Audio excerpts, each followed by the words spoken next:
territoire apprenant, c'est peut-être une nouvelle façon de dire des choses qui sont communément admises, mais c'est l'idée finalement relativement simple, c'est que l'apprentissage n'est pas réservé à des formes scolaires et académiques, c'est-à-dire qu'on peut apprendre dans toute situation sociale.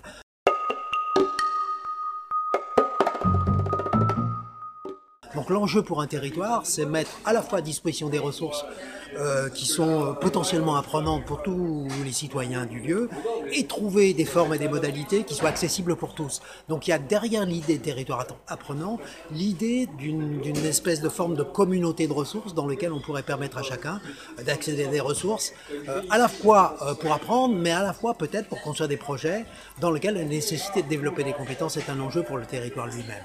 Donc au fond, elle suppose et elle présuppose l'idée que tous les acteurs du territoire sont capables d'apporter quelque chose dans des questions d'apprentissage. Deuxièmement, tous les acteurs du territoire sont aussi porteurs de ressources au service du territoire. Et troisièmement, à partir du moment où le projet construit des projets communs au service de sa population, il peut aussi générer des formes d'apprentissage pour chacun au niveau du territoire. Alors aujourd'hui, il y a des territoires, des villes apprenantes, etc. Le terme est utilisé un petit peu partout, mais il renvoie peut-être à l'idée assez centrale que les gens sont capables de passer finalement d'une répartition du rôle à un collectif, et un collectif qui suppose une synergie à la fois de ressources et d'acteurs.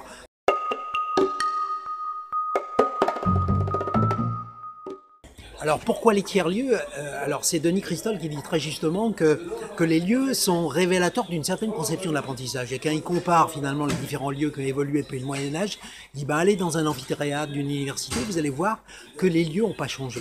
C'est-à-dire qu'au fond, la forme académique, scolaire est très prééminente dans le monde des apprentissages. Qu'est-ce qui nous intéresse dans les tiers-lieux?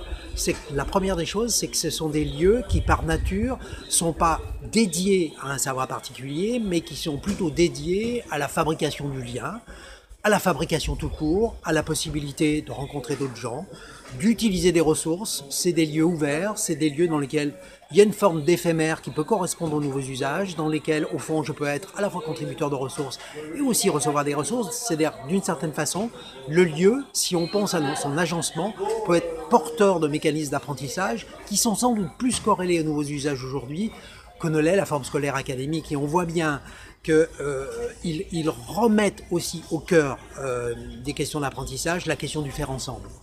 Au fond, c'est une manière assez commune aujourd'hui de repenser les pédagogies actives, Freinet, Montessori, ou plus historiquement les travaux du philosophe Dewey sur les questions d'apprentissage. Au fond, ils disent quelque chose de la manière de penser l'apprentissage et agencer les lieux devient sans doute un moyen de penser un apprentissage sans doute plus démocratique et qui peut plus contribuer à de l'équité sociale aujourd'hui.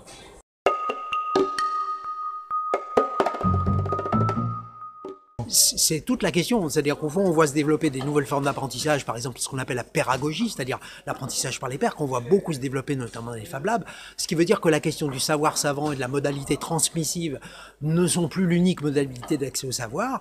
Ça ne veut pas dire qu'elle n'a pas d'intérêt, ça veut dire qu'elle ne peut plus être l'unique mode de travail et que la question de la mise en scène des savoirs, la capacité à les agencer, la capacité à fabriquer des nouvelles ingénieries qui utilisent le lieu comme des lieux inspirants pour faciliter l'acquisition des savoirs devient un enjeu d'ingénierie du savoir et devient un enjeu de professionnalisme pour les enseignants aujourd'hui.